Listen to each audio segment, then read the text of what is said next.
Məni bura deməli xəstə xərəqindəki arabasına gətirdilər. Bir 5-6 gün bundan qabaqda. Yəni mən maşından düşüb içəri girə bilmədim. Gəndə çox ümidsіз gəlmişdim. Yəni mən elə bir vəziyyətdə gəldim ki, demirəm 10 metrə yeri mən yeriyə bilmədim. Ona görə çox ümidsіз oldum. Məni araba karetkasına gətirdilər. Anjiyo aparatına.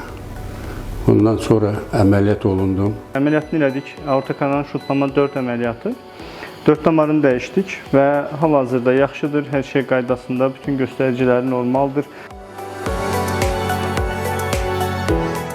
Göydə Allah, yerdə bu klinika, bir də doktor Elçinin şəfalı əsas yüngül əli məni o vəziyyətə gətirdi.